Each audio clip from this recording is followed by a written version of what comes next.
Alhamdulillah, kita panjatkan puji syukur kehadirat Allah Subhanahu wa taala.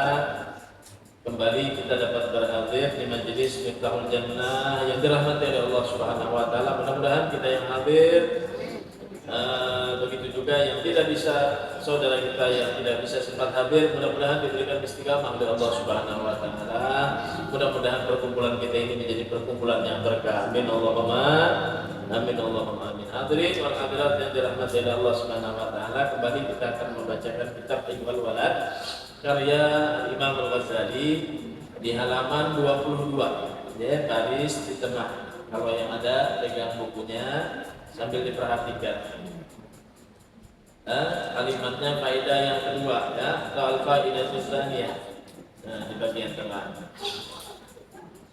Bismillahirrahmanirrahim. Al-faedah ats-tsaniyah, yaitu faedah yang kedua.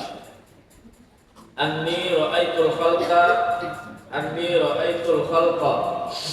Sesungguhnya aku melihat al-khalqa, makhluk atau orang-orang, yaqtaduna bi ahwaihim. Mereka itu selalu mengikuti atau menuruti bi ahwaihim, dengan hawa-hawa nafsu mereka, mengikuti keinginan hawa nafsu mereka. Wa yubadiruna ila muradati anfusihim, dan bergegas mereka itu, terburu-buru mereka itu, ambisi mereka itu, ila muradati anfusihim, untuk memenuhi berbagai keinginan yang ada di dalam diri mereka. Kata amal itu, maka aku merenungi.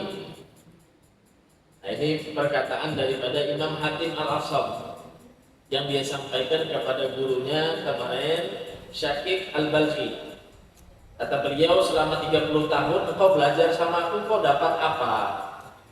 Kata Imam Hatim Al-Asam, dari 30 tahun saya belajar kepadamu, wahai guru, saya bisa meringkas dari 30 tahun itu dengan 8 faedah saya yang dapatkan kepadamu saat saya belajar selama 30 tahun. Kemarin diantaranya, yang pertama beliau menyebutkan bahwasanya saya melihat, kata Imam Hatim Al-Asam, orang ini saling senang menyenangi, saling suka menyukai, saling sayang menyayangi, kata beliau. Setelah saya perhatikan di antara orang yang saling sayang, saling cinta, saling senang, itu mereka ternyata terpisah. Nggak ada keabadian di dalam hal yang dia senangi, kecuali yang aku lihat adalah orang yang membawa amalnya ke dalam kuburnya, maka itu akan terus membarengi, menemani dia sampai dia ada di alam kubur, di alam barzahnya. Maka aku berpaling, kata Imam Hatim Al-Asam, yang dulunya aku lebih banyak mencintai, menyenangi, mengagumi sesuatu yang tidak aku dapatkan kekekalan atau abadi di dalam pertemanan, di dalam kesenanganku itu kepadanya. Aku berpaling kepada sesuatu yang akan aku miliki, aku sayangi tersebut, membantu kepada dunia sampai akhirat. Yaitu apa? Amal yang saleh. Maka aku habiskan waktuku hanya untuk mendapatkan atau mencari sesuatu yang menjadi temanku, sesuatu yang bisa menyayangiku sampai kelak di hari kiamat. Nah, itu yang disebutkan oleh Imam Hatim Al-Asam. Nah, jadi kata beliau, ternyata percuma menyenangi sesuatu duniawi, mencintai sesuatu duniawi. Walhasil, kenapa? Karena itu semua tidak bisa selama-lamanya. Bahkan kata Rasul sallallahu alaihi wasallam, ahbib man ahbabta, silahkan kau cinta, silahkan kau senang kepada apa yang kau senangi, tapi ingat, fa innaka mufariquh, kau akan berpisah, pasti akan terpisah.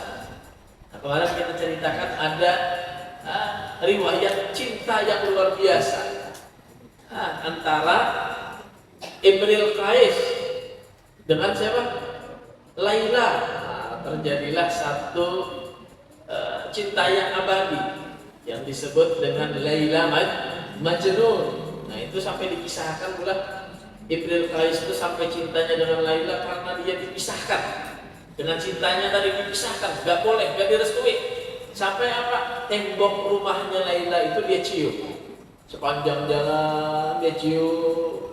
Akhirnya dia dipanggil orang Majnun, seperti orang gila. Apa yang kau cium-cium tembok? Nah, kata Imrul Qais, saya bukan mencium temboknya, tapi saya mencium orang yang ada di dalam temboknya. Nah, ini, ya. Kemudian sampai dalam satu riwayat itu disebutkan Imrul Qais itu matinya, meninggalnya itu memeluk batu nisannya Laila. Kenapa? Karena dia merasa bukan perpisahan itu di dunia, ya, dengan cintanya tadi itu. Walhasil dia memeluk nisannya dengan cinta sampai dia meninggal. Imrul Qais itu ada di batu nisannya Laila tadi. Walhasil begitu hebatnya cintanya sampai terkenal ceritanya, ya. Tapi apa? Tetap terpisah, tetap nggak bisa bersatu sesuatu yang dia cintai dengan hal duniawi yang seharusnya dia arahkan cintanya tadi menjadi kesenangan, kecintaan, kesayangan yang abadi sampai ilahi rabbi. Begitu ya. Berarti amal itu adalah segala-galanya. Di atas segala-galanya amal soleh itu di dalam hidup kita. Kenapa? Itulah yang nanti akan membarengi kita di dalam dunia kita yang abadi atau di alam kita abadi, yaitu negeri akhirat. Kedua, beliau mengatakan faedah yang kedua, anni ra'aitul khalqa, kata beliau. Itu adalah zikir yang datang dari Rasulullah, semuanya diamalkan sama Rasulullah. Bukan karangan Habib Abdullah Al-Haddad, bukan. Habib Abdullah Al-Haddad itu hanya menghimpun, ya, beliau mengumpulkan wirid-wirid yang dibaca sama Rasulullah sehingga kita mudah untuk membacanya. Nah, itu semuanya kita latihan, kita baca, kita amalkan. Nah, maka mulut kita itu kan akan berubah, berangsur itu berubah. Yang hobinya ngomongin aib orang, yang hobinya ngorek-ngorek aib orang, yang hobinya membicarakan kesalahan orang, yang hobinya hanya berbicara yang tidak manfaat. Kalau kita latih terus membaca zikir itu, maka akan menjadi kebiasaan akhirnya bagi kita. Ya? Kalimat subhanallah itu gampang bagi lisan kita keluar. Kalimat alhamdulillah itu mudah bagi lisan kita keluar. Nah, karena sudah dilatih lisan kita untuk mengucapkan kalimat-kalimat yang baik. Nah, ini semua meruntuhkan daripada hawa nafsu yang ada di dalam tubuh kita. Ya? Begitu juga dengan langkah kaki kita, dengan tangan kita. Tangan kita ini sekarang paling banyak digiring oleh hawa nafsu kita. Mata sama tangan belah. Kenapa? Karena lebih banyak tangan kita ini megang HP, mata kita ngelihat HP daripada memegang hal yang bermanfaat, melihat hal yang lebih bermanfaat. Maka ketahuilah, HP kita itu seperti senjata, seperti pisau yang apabila kita potongkan kepada ayam, kepada daging, dan kita masak, maka pisau itu akan menjadi manfaat. Dan apabila pisau itu kita pakai untuk melukai orang, maka pisau itu akan menjadi mudarat. Begitu HP kita yang kita pegang sekarang, sama seperti pisau itu. Kalau kita pakai HP kita lihat sesuatu yang bermanfaat, mencari berita yang bermanfaat, melihat tontonan yang bermanfaat, belajar yang manfaat dari HP kita, maka itu akan menjadi manfaat yang sangat baik bagi kita. Tapi kalau kita gunakan untuk menonton yang tidak benar, kita pakai untuk melihat, menyebarkan berita-berita yang tidak benar, kita pakai untuk melakukan hal-hal yang tidak benar, maka ini adalah mudarat yang membahayakan kepada diri kita, membahayakan kepada agama kita, membahayakan kepada akidah kita. Kenapa? Karena isinya lebih banyak, condong 75% itu HP kepada kepuasan hawa nafsu dan 25% hanya untuk kebaikan. Jadi kita harus pandai-pandai menggunakannya. Ya. Begitu juga dengan kaki kita, Bu. Kita dikasih kaki sama Allah. Gunanya apa? Kita melangkah kepada tempat-tempat kebaikan. Ya. Jadi kaki kita ini kita tuntut, ini Bu, ini yang menjadi arah bagi kita di dunia dan di akhirat nantinya. Ya. Kenapa? Orang yang sudah tidak bisa menggunakan kakinya, susah bagi dia atau mustahil bagi dia bisa datang ke tempat kebaikan. Ya. Cuma kalau orang melatih kakinya tadi itu untuk taat sama Allah Subhanahu wa taala, berapapun usianya, Bu, maka mudah bagi dia untuk melakukan kebaikan. Buktinya apa? Coba lihat di musola-musola, masjid-masjid. Kira-kira musola dan masjid itu penghuninya 17 tahun ke atas ke apa 70 tahun ke atas? Yang banyaknya musola itu paling banyak. Kadang kita lihat ini kai-kai isinya. Subhanallah. Kakinya walaupun sudah lemah, tapi kalau dibiasakan dari mudanya untuk taat sama Allah Subhanahu wa taala, ada tempat kebaikan dia akan datang. Ya, rumahnya jauh. Cuma kalau dia dengar majelis, sayang bagi dia untuk meninggalkan itu majelis selama kakinya masih bisa digerakkan. Hadirin Allah. Itu orang bisa melatih hawa nafsunya dari muda, maka ketika dia tua mudah baginya walaupun dia sudah susah. Ketika dia punya matanya tadi itu sudah kabur, susah untuk baca. Tapi apa? Ketika dia sudah melatih dari mudanya dengan hawa nafsunya, maka ketika tua dia cari kacamatanya, tetap dia baca Al-Quran, tetap dia baca Yasin. Ya, orang tua bahari itu kalau sudah maghrib isya itu kumpul baca Yasin, Tabarok, Waqi'ah. Paling sedikitnya kenapa dibaca, Bu? Fatihah 4 dia orang Banjar. Fatihah 4, makanya Fatihah 4 tuh Fatihahnya dibagi 4. Kenapa? Nah, jadi istilahnya Fatihah 4 itu membaca surat Al-Fatihah, Qul huwallahu ahad, Qul a'udzu birabbil falaq, Qul a'udzu birabbin nas. Cuma dibawa sampai ke mati. Ya, ini wayahnya kadakawa bayar bulanan hanya ma'ampar mihrab. Wayahnya karena musibah kebakaran hanya ya Allah ya Allah. Ini wayahnya sudah berkelahi 2 laki bini hanya menangis datang ke masjid. Nah, ini makanya Nabi Yunus alaihissalam dikasih ujian sama Allah, ditelan oleh ikan, dimasukkan, ada ikan besar namanya ikan ron, ditelan sama ikan, masuk ke dalam perut ikan. Adalah kira-kira orang yang dapat musibah kena pada gini. Nah, dia jangan masuk ke perut ikan. Tak kurung di kamar, kuncinya hilang aja. Di kamar mandi itu rusak ya kalau pintunya. Tak kurung sejam pula kayak apa rasanya. Wah, gelisah benar tuh. Apalagi di rumah kan ada orangnya. Wah, cium kurung bebek di dalam kamar mandi ya. Ini Nabi Yunus lagi di kamar mandi terkurung di dalam perut ikan. Subhanallah. Diselamatkan sama Allah Subhanahu wa taala. Ketika apa? Ketika Nabi Yunus menyadari dirinya salah. Seorang Nabi menyadari dirinya salah. Ini yang kurang dari kita. Kita senang menyalahkan orang lain. Ya? Kenapa selama ini hidup kita sumpah? Kenapa selama ini hidup kita kayaknya kurang nyaman aja terus? Kenapa? Karena kita tidak pernah menyadari kesalahan kita dan tidak pernah mensyukuri nikmat yang dikasih sama Allah Subhanahu wa taala. Bila berkelahi 2 laki bini, nang laki menyalahkan bini, nang bini menyalahkan laki. Bilanya berkelahi lawan orang di luar, yang satu menyalahkan yang lain menyalahkan yang satunya. Gak pernah mengoreksi dirinya sebagai orang yang salah di hadapan Allah Subhanahu wa ta'ala. Kenapa? Nafsu yang menggiring dirinya. Nih, nah itu bahayanya. Jangan mau kalah hikam. Masa hikam yang kayak ini harus kalah lawan orang itu? Masa hikam yang harus minta maaf duluan? Gengsi dong. Nih, itu namanya hawa nafsu yang mengiring sama kita. Masuk Nabi Yunus di perut ikan, kalimat zikir yang diucapkan oleh Nabi Yunus. La ilaha illa anta subhanaka inni kuntu wa minadh dhalimin. Ulun yang salah ya Allah. Seorang nabi menyadari dirinya yang salah. Ini kita ya. Makanya kadang kita itu terbelenggu dengan hawa nafsu kita sehingga liar.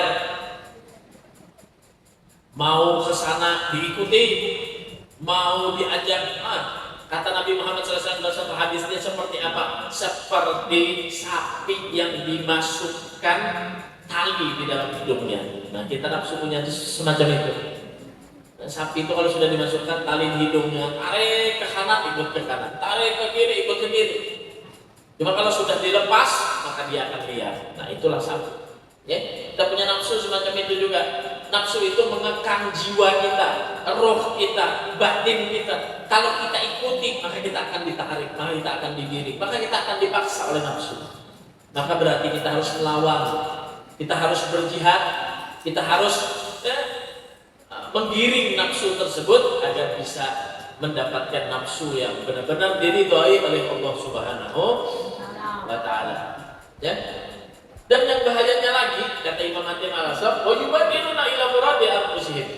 Nafsu itu bukan hanya mengajak kalian untuk memenuhinya, tapi dia menyuruh kalian segera, bercepat-cepat, tergesa-gesa, ambisi di dalam melakukannya tadi itu agar kalian itu jauh dari Allah Subhanahu wa Ta'ala. Ya. Ibaratnya sabar, dapat aja. Cuma lah kasih biar aja korupsi kira apa, yang penting dapat. Nah, itu nafsunya. Jadi nafsu itu nggak puas hanya sekedar mengarahkan kita kepada kejelekan, tapi dia memaksa kepada kita agar cepat-cepat. Ya? Anda kawin, sudah Anda kawin, duit jujurannya ada, ya? Betunangan sudah siap nih, tinggal akadnya aja lagi menunggu tanggal sekian. Ujar nafsu, jangan cepat nih, bawa berjalan, bawa nginep. Sehingga terjadilah hubungan di luar pernikahan. Subhanallah, naudzubillah min dzalik. Makanya dalam Al-Qur'an itu disebutkan wala taqrabuz zina, jangan dekat-dekat sama zina. Ibarat kita tuh jangan memulai hendak berhubungan lewat chat, karena bisa menelpon. Jangan menelpon, karena bisa video call. Jangan video call, karena bisa bertamuan. Jangan bertamuan, karena bisa berhigaan. Jangan berhigaan, karena bisa berjalan. Jangan berjalan, karena bisa sekamar. Jangan sekamar, karena bisa terjadi perbuatan yang tidak dibenarkan oleh syariat. Makanya Al-Quran itu menegur wala taqrabuz zina, jangan dekati perzinahan. Itu berhubungan dengan hawa nafsu, ya? Karena kada puas hawa nafsu kita. Nah, yang menarik daripada hawa nafsu kita itu syaitan. Nah, jadi tuannya syaitan. Syaitan ini punya belenggu namanya nafsu, ditaruhlah di tubuh kita. Yang narik kiri kanan syaitan. Nah, jadi syaitan ini punya punya belenggu kepada diri kita, itu namanya nafsu kita yang digerakkan oleh syaitan. Jadi berkawan syaitan lawan hawa nafsu kita ini tadi. Kita nggak bisa kata. Diburu-buru kita tadi itu untuk melakukan kejelekan. Ya? Bisa dahululah kita kisahkan Abu Hurairah, sahabat Nabi yang paling banyak meriwayatkan hadis, itu menceritakan bahwasanya kata Abu Hurairah ada setan dua. Ya, ada setan dua. Yang satu setannya gemuk, yang satu setannya kurus krempek. Ternyata dua setan ini bertemu, bercengkerama, ngobrol satu dengan yang lainnya. Ujar setan yang kurus, "Mah, badanmu gemuk, makmur banget kayaknya nih." Jadi setan yang gemuk, "Iya dong. Kenapa? Saya ikut sama orang itu. Yang saya ikuti orang itu. Kenapa? Karena orang itu apabila makan nggak baca bismillah. Yang penting nafsunya puas makan. Makanannya yang penting enak, makanannya yang penting lezat, makanannya yang penting sesuai selera. Tapi nggak baca bismillah. Makan terus, nggak baca bismillah. Akhirnya kata syaitan itu, ketika orang itu makan, aku juga ikut makan bersama dia. Belah setannya boleh dimakanin harus. Ketika dia minum, aku juga ikut minum. Kenapa? Orang ini ketika minum juga tidak baca bismillah, sehingga aku juga ikut minum bersama dia. Ketika orang itu pakai baju, pakai pakaian, Dia nggak baca bismillah, sehingga aku juga ikut berpakaian bersama dia, kata syaitan. Nggak kedinginan. Ya. Kemudian kata syaitan itu, ketika dia berhubungan suami istri, nggak baca bismillah, sehingga aku juga ikut menikmati ketika dia berhubungan suami istri, kata syaitan. Na'udzubillah sunna na'udzubillah bin dzalik. Makmur syaitannya ini, gembok syaitannya, dipiara dengan baik. Setan yang kurus, ya Allah, krepeng, kedinginan, kepanasan, nggak pakai apa-apa, biar kita. Kenapa? Orang yang dia ikuti makan baca bismillah, minum baca bismillah, pakai baju baca bismillah, pakai kendaraan baca bismillah, berhubungan suami istri baca bismillah, sehingga nggak ada kesempatan bagi syaitan ini untuk ikut berbarengan melakukan kegiatan dengan orang yang dia ikuti tadi. Makanya kata Rasul sallallahu alaihi wasallam, kullu amrin dibalik la yubda bi bismillahirrahmanirrahim fa huwa abta. Siapa orang yang melakukan perkara penting akan tetapi tidak dimulai dengan bismillah, maka abta, kata Rasulullah, qati'ul barakah, tidak ada berkah dalam hidupnya. Nah, jadi napa aja boy bermodal bismillah. Ya. Nah, itu melawan hawa nafsu kita sehingga tidak kita itu mudah dikendalikan oleh syaitan dan hawa nafsu kita. Ya. Fata'ammal qauluhu ta'ala, kemudian kata Imam Hatim Al-Asam, aku merenungkan satu firman Allah Subhanahu wa taala, wa amma man khafa maqama rabbih, dan adapun orang-orang yang dia itu takut terhadap kebesaran Tuhannya, wa nahan nafsa 'anil hawa, kemudian dia meninggalkan daripada hawa nafsunya, janji Allah apa? Fa innal jannata hiyal ma'wa. Inilah mereka-mereka nantinya yang akan menjadi penduduk surga. Itu jadi Allah Subhanahu wa taala. Takut dengan Allah, kenapa? Tahu kedudukannya Allah. Mau sombong di mana? Enggak bakal bisa sombong. Kenapa? Karena yang dimiliki di atas segalanya ada lagi di atasnya. Ketika dia punya harta banyak, namun dia tadi itu tidak bisa memanfaatkannya, atau dengan kematiannya dia nggak bisa menggunakan apa-apa lagi, maka dia tahu saat itu bahwasanya yang maha kuasa di atas segalanya adalah Allah Subhanahu wa taala. Ya.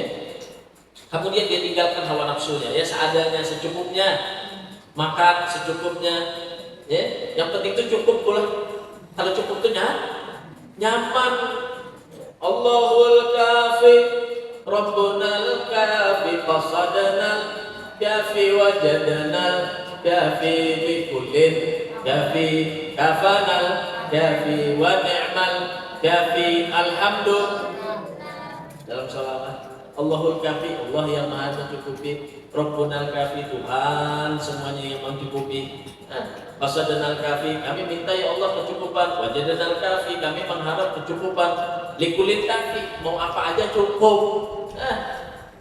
Likulin kafi, kafanal kafi, wa ni'mal kafi, nikmat yang Allah Subhanahu wa taala berikan dengan kecukupan, alhamdulillah, bersyukur lagi Allah Subhanahu wa taala. Bersyukur dengan nikmat Allah Subhanahu wa taala. Yang banyak itu belum tentu cukup, yang sedikit itu belum tentu kurang. Ada orang yang banyak cuma kan cukup. Ada orang yang sedikit cuma cukup bagi dia. Nah, itu yang bagus.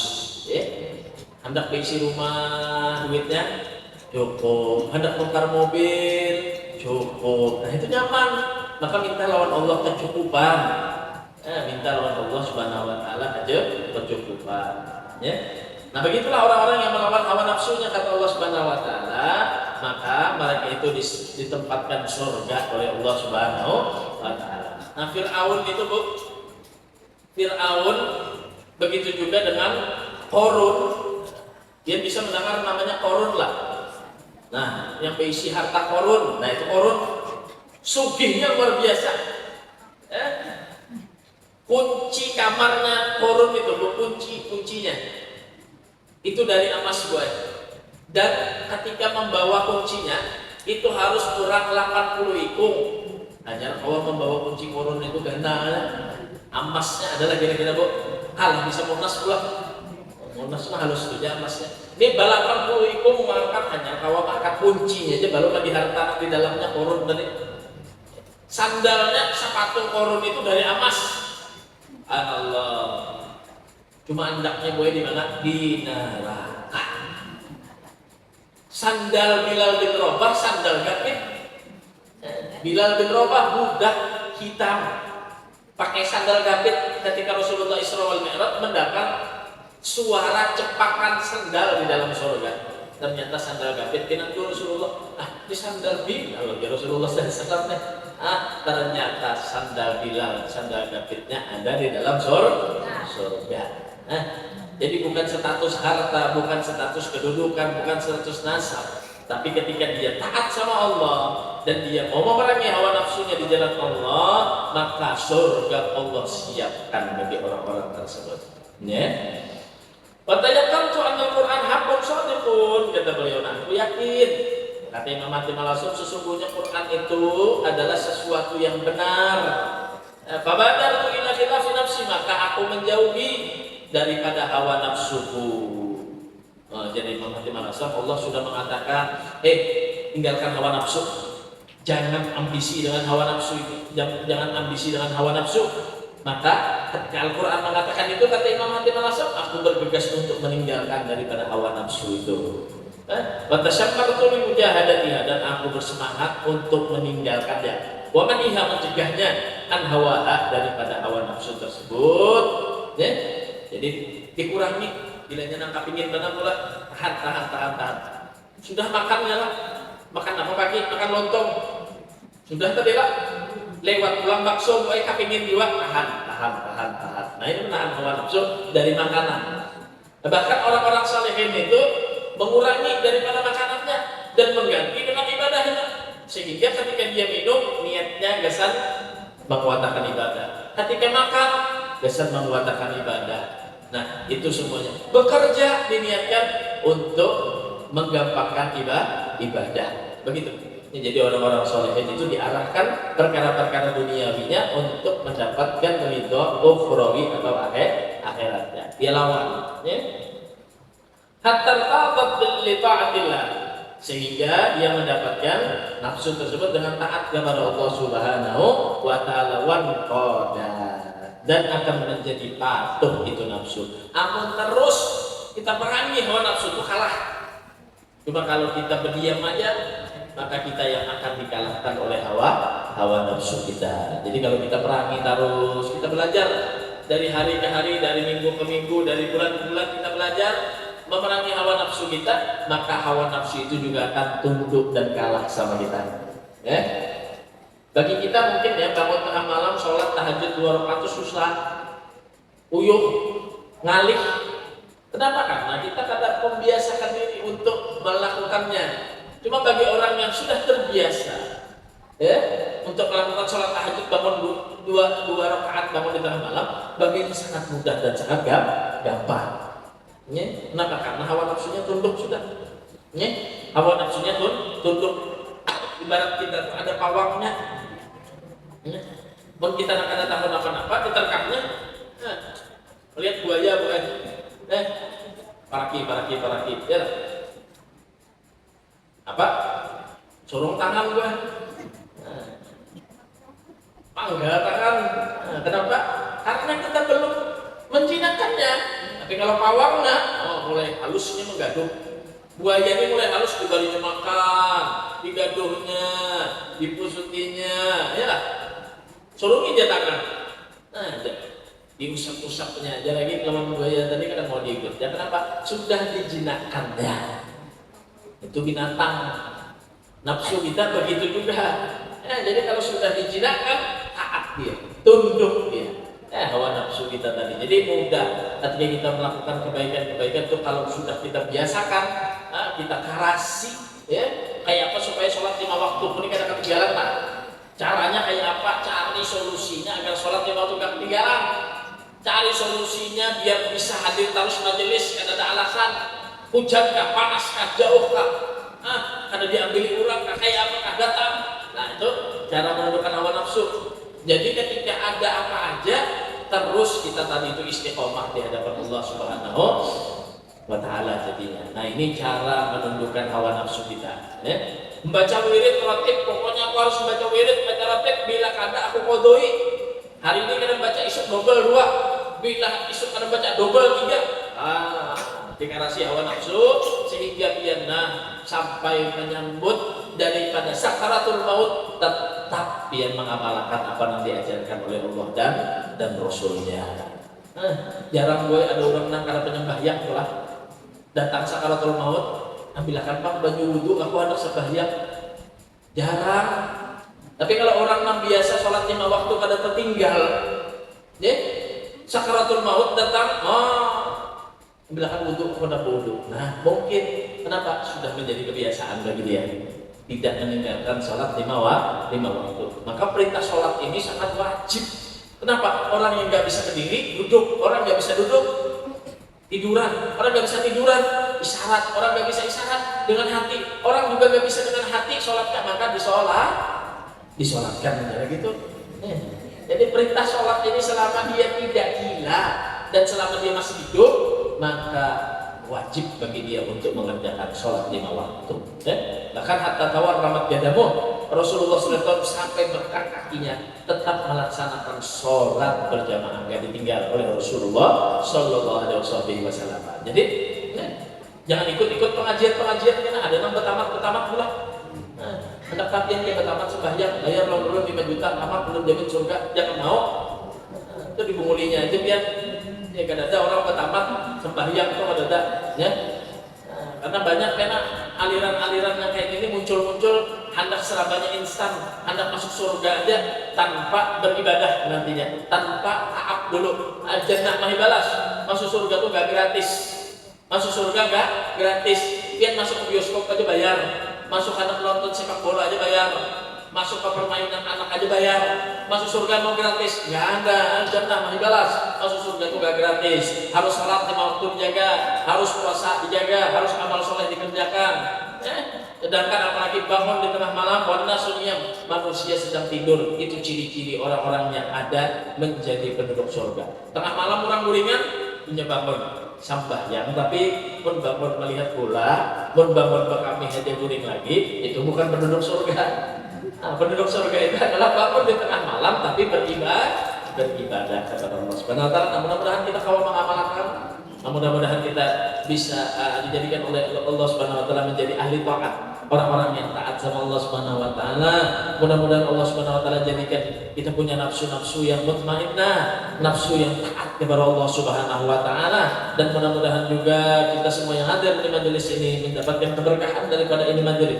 Khususnya kita doakan kepada pimpinan majelis kita Bunda Hajah Marwiyah, mudah-mudahan beliau selalu diberikan kesehatan oleh Allah Subhanahu wa taala, mudah-mudahan diberikan kesembuhan yang segera oleh Allah Subhanahu wa taala, dan mudah-mudahan kepada seluruh keluarganya juga diberikan kesehatan walafiat oleh Allah Subhanahu wa taala, dan kepada kita semua hadirin wal hadirat yang hadir di majelis Miftahul Jannah, mudah-mudahan diberikan istiqamah oleh Allah Subhanahu wa taala. Mudah-mudahan ada yang sakit di antara kita diberikan kesembuhan oleh Allah, dan mudah-mudahan ada yang punya hajat dikabulkan oleh Allah, yang punya masalah diberikan jalan keluar yang terbaik oleh Allah Subhanahu wa taala, dan mudah-mudahan yang punya anak-anaknya dijadikan anak yang saleh wa salihah ala hadhihi wa kulli niyatin salihah jamila syamila li khairatid dunya wal akhirah wa ila hadratin nabi Muhammadin sallallahu alaihi wasallam. Al-Fatihah.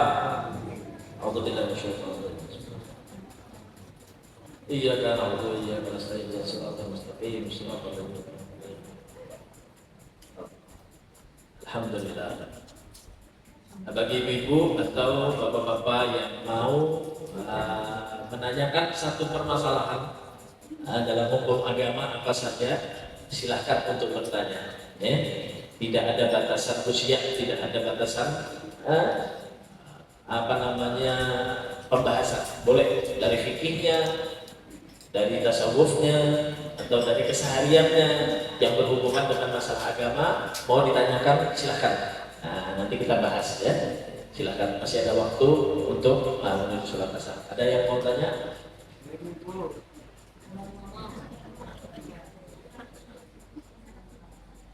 Nggak ada? Dari ibu nggak ada? Ada di bapak-bapak? Pak Jejar? Ada siapa? Adakah dari itu? Ibu atau apa?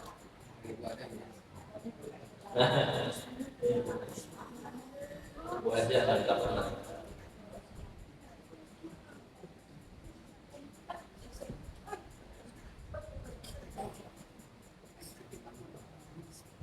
Bismillahirrahmanirrahim. Assalamualaikum warahmatullahi wabarakatuh. Waalaikumsalam. Dulu nak bertanya terkait kalau kita misalnya sholat di musola atau di masjid, misalnya habis subuh, kita kan menunggu isya. Apa yang sebaiknya kita lakukan? Namanya juga habis subuh, mungkin kadang ngantuk atau apa? Apa yang sebaiknya kita lakukan?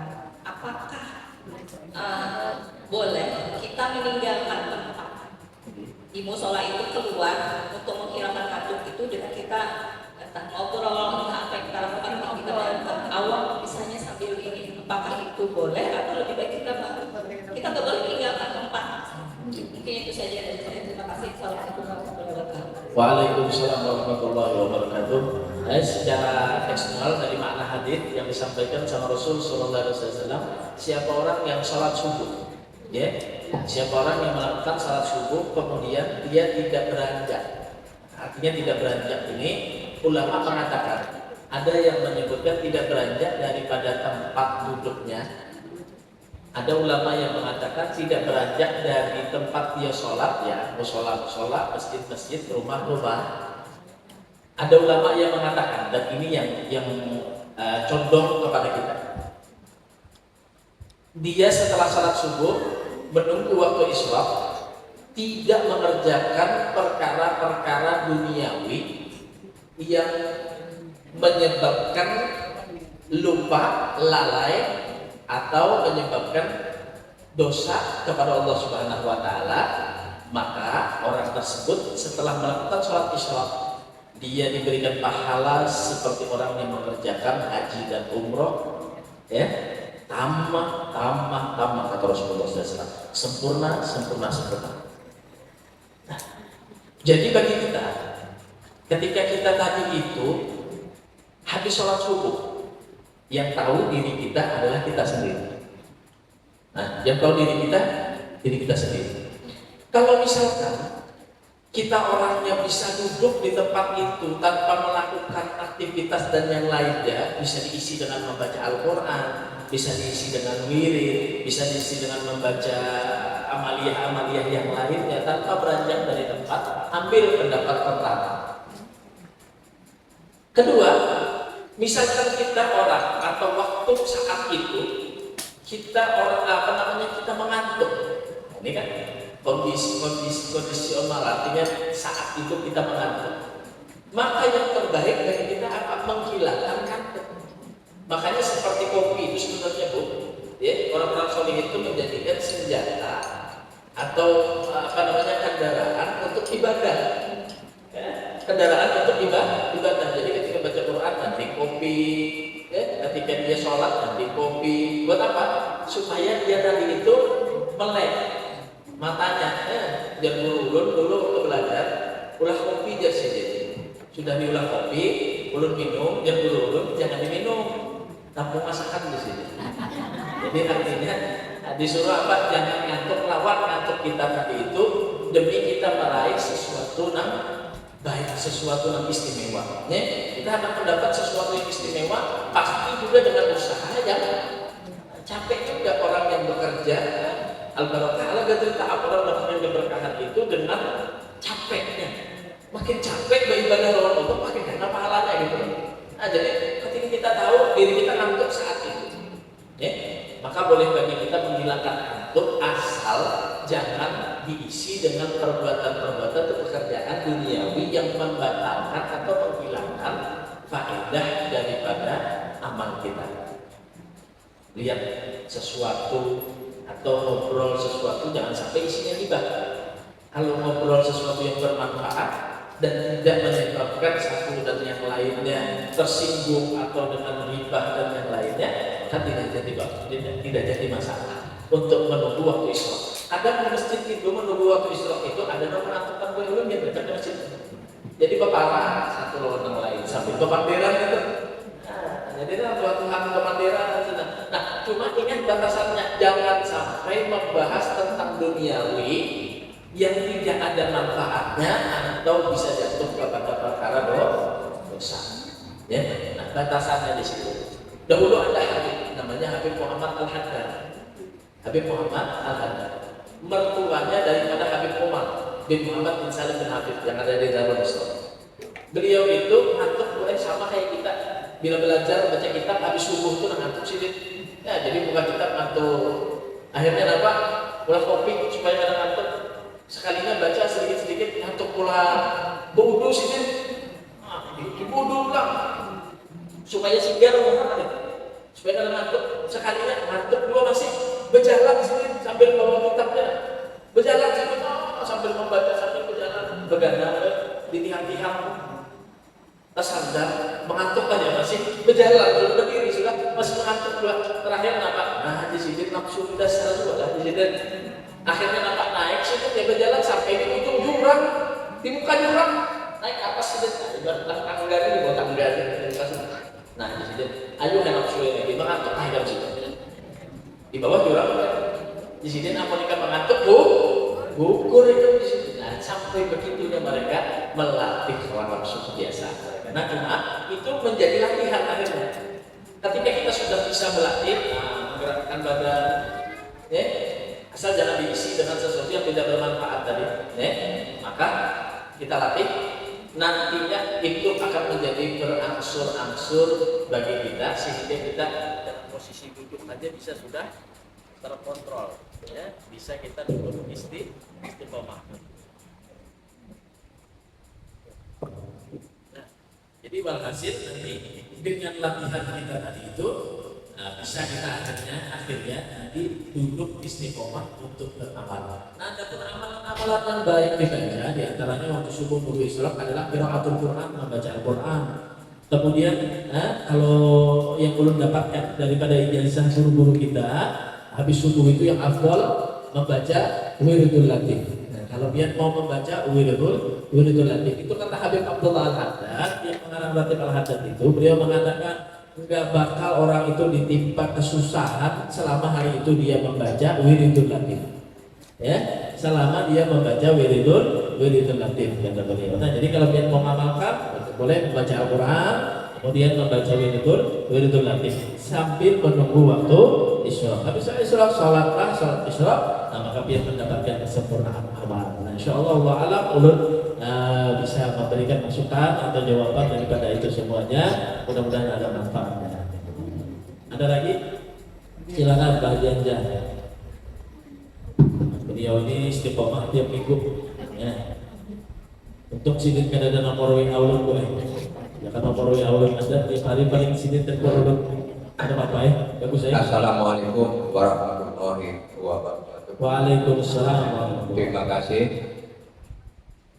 Sekarang ini kita dalam situasi pilkada, tapi kita tidak terkait masalah politiknya. Cuma ini kan kita ini di dalam pilkada provinsi. Ini kan nanti kita ada pilihan, yaitu seorang calon wanita. Nah, bagaimana kita menyikapi ini? Sementara kita sudah beredar itu video dari sekumpul bahwa kita jangan memilih pemimpin perempuan. Itu yang pertama. Kemudian yang kedua, kira-kira satu pekan yang lalu, satu minggu ya, kita jangan pakai minggu, satu pekan yang lalu saya terima juga BPA dari kawan saya satu angkatan sekolah bahwa saudaranya sekarang ini sedang maju pilkada untuk bupati di untuk bupati di Kalimantan Selatan di salah satu kabupaten. Tolong Bang Nudiansyah doakan, karena biar artinya banyaklah melaksanakan sholat malam.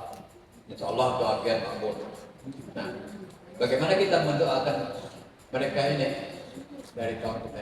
Sementara kita tidak tahu bagaimana sepak terjangnya, bagaimana segala macam. Kita khawatir kalau kita mendoakan dia berhasil, tapi dia bukan menjadi pemimpin yang baik. Apakah kita akan itu juga menanggung dosanya? Nah, bagaimana sementara kita ingin menolong kawan dengan doa. Nah, bagaimana cara kita mendoakan supaya kita jangan tersalah gitu.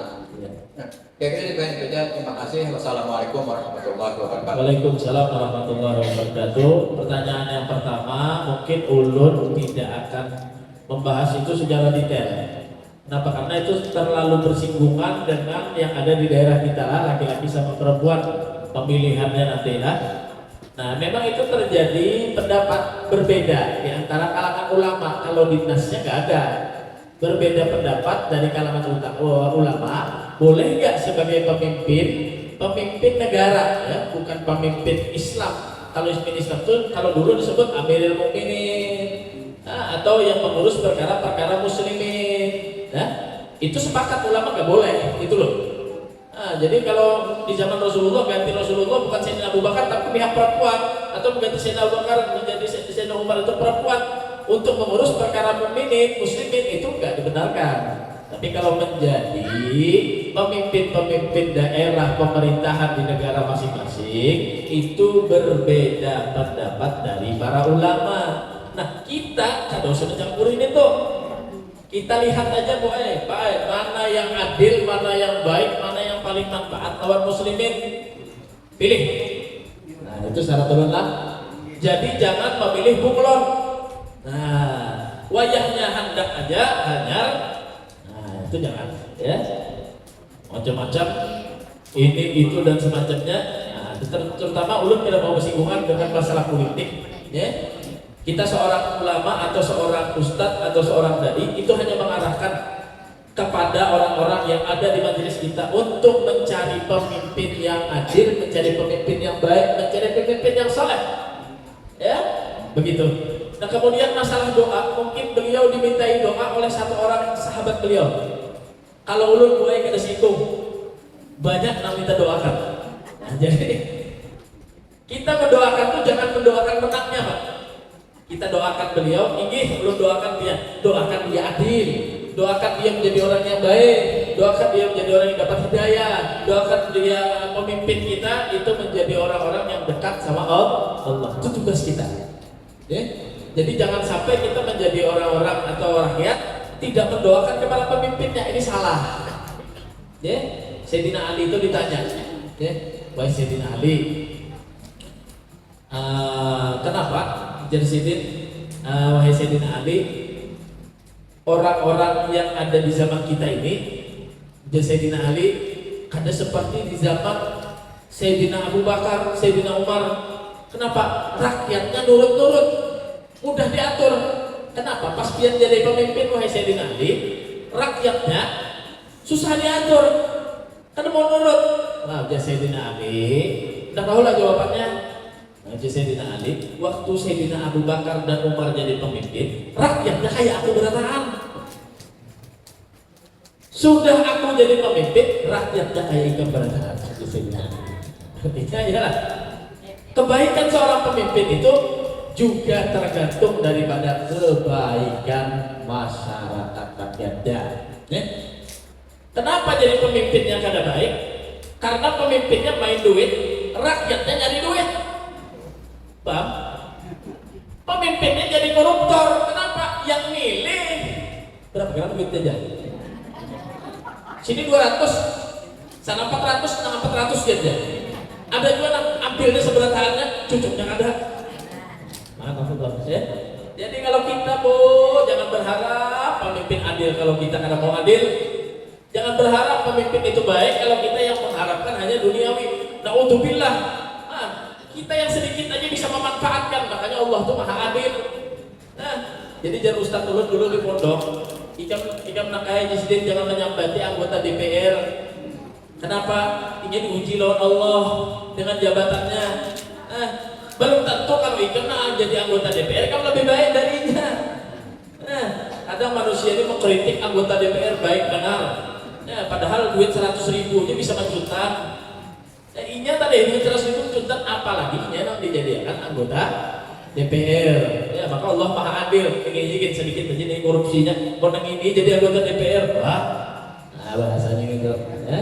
Jadi Allah Taala maha adil. Tugas kita sebagai rakyat, sebagai masyarakat mendoakan. Cuma doakan, mengatakan doakan kebaikan, doakan nggak ada ruginya bagi kita. Walaupun dia nanti dipilih oleh Allah Subhanahu Wa Taala, karena sudah ada garisnya. Orang wah ini harap baik ulah kursi, ulah kursi, harap-harap, jadi kursi anaknya diulahkannya, kursi menantunya diulahkannya, diulahkan ulah kursi, harap orang wah ini baulah kursi.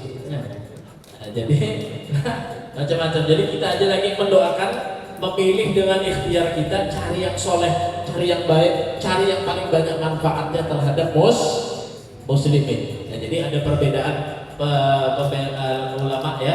Kalau yang di sini yang belum ikuti, ada yang ulama di barisan perempuan mengatakan, wah perempuan itu adalah kalau jadi pemimpin seperti Ratu Balkis.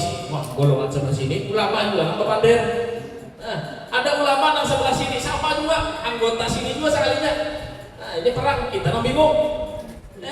Di sini mengatakan ujar Nabi kena beruntung sial kalau memilih pemimpin babinian. Perang nih ulama sama ulamanya. Karena yang satu di barisan sini, yang satu sendiri, kita di tengah, kita cari. Jadi ada pendapat ulama kalau selama itu bukan pemimpin secara muslimin, kalau perempuan seperti Jawa Timur tuh. Jawa Timur itu babinian, harus gubernurnya gue. Cuma wallahu a'lam. Berdiodah kita ini kayak itu kah baiknya kan harus tahu kita, cuma kita ukur masing-masing. Ulun kadang menyuruh mencucuk pebinian, kadang menyuruh juga mencucuk lelakian. Cari yang pada nang soleh, cari yang paling banyak manfaat kepada muslimin. Nah itu itulah sarannya ulun kepada buat dia. Mudah-mudahan bermanfaat, mudah-mudahan memberikan edukasi kepada kita yang lebih baik. Mudah-mudahan kita juga diberi pemimpin yang baik, pemimpin yang soleh, pemimpin yang taat sama Allah Subhanahu wa Ta'ala. Amin Allahumma amin Allahumma amin. Ada lagi yang dibahas? Sudah? Ya, biar belum tapi ya kita juga.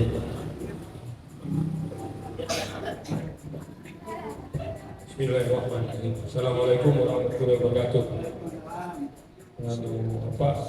Saya kira ini satu pendidikan hati nurani oleh Habib kepada kita. Artinya ketuk hati sendiri, apapun yang ada jangan terseret dengan hal-hal yang merugikan kita sendiri. Mungkin itu saya ingin melengkapi dari surah Al-Imran ayat 14 mengenai nafsu tadi. Itu Allah Ta'ala sudah memberitahu, hai manusia, ikam syahwat, ikam anak jinak, ikam harta benda, ikam emas perak, ikam gedung istana, ikam sawada, bahkan kuda pilihan. Artinya kita ini dibunturin nafsu sudah. Bagaimana caranya kita ini keluar dari buntu nafsu ini? Kira-kira itu. Ya, kata beliau kata Imam Ghazali tadi seperti apa? Emang kita memang sudah dibelenggu, dikepung, bukan dibelenggu lagi, dikepung. Kata Habibullah Al-Haddad tahu lebih nafsu kita ini lebih jahat daripada 70 syaitan. Jadi kita dikepung sama 70 syaitan, nafsu kita tuh lebih hebat daripada 70 syaitan. Memang sudah dikepung telinga kita, mata kita ditiupi, padas, mata telinga sakit, pendengaran kita capek, ya. Uyuh lah bu, duduk di majelis bu, uyuh, ulun aja bu, ulun nambah ceramah nih, dia mendengarinya uyuh, ulun nambah pandir, ulun nambah berangkat nih, uyuh. Cuma kalau sudah santai depan TV, santai sudah ngobrol, sudah di depan HP, gak ada capeknya. Memang di sana bentuknya Allah Subhanahu wa Ta'ala ngasih pahala itu gak mudah. Jadi harus ada usaha di sana tadi. Memang kita dibelenggu, maka cara keluar dari belenggu kita harus melawan. Kita harus melawan. Dengan cara kita melawan hawa nafsu kita tadi, maka kita akan menjadi insan-insan yang bisa menundukkan hawa nafsu kita. Jadi kita harus melawan, berontak kita sama hawa nafsu kita ya. Jadi kita latih untuk kita taat sama Allah Subhanahu wa Ta'ala. Maka kita latih itu Pak. Maka kita latih tuh kayak itu aja. Ya susah, ya sakit, ya capek. Kenapa? Karena kita tidak melatih. Ya kalau kita latih sudah jadi biasa. Nah atlet lari itu Bu, nggak langsung ikut perlombaan untuk lari cepat tuh enggak. Kalau langsung ikut lari kira-kira besoknya masuk rumah sakit. Ya, jadi harus latihan mulai 1 kilo, larinya 2 kilo sampai 15 kilo. Sehingga sanggup tadi. Sama orang bersepeda juga tak boleh biar orang hobi bersepeda. Jadi ada latihannya. Hari ini berapa menit, besok berapa menit, ada latihannya. Mau digas langsung sini ke Samarinda, ke sepeda kan? Nah, ada kawal ya, jadi harus ada latihan. Begitu kita melatih hawa nafsu kita tadi itu ya, dengan ibadah, dengan taat, dengan ucapan-ucapan yang baik, sehingga itu akan menjadi kebaikan bagi kita. Amin. Amin. Ada tambahan? Salah. Ayo baca doa. Ya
Subhana rabbika rabbil izzati amma yasifun wa salamun alal mursalin walhamdulillahi rabbil alamin fi kulli lahzatin abada adada khalqihi wa ridha nafsihi wa zinata arshihi wa midada kalimatihi taqabbalallahu minkum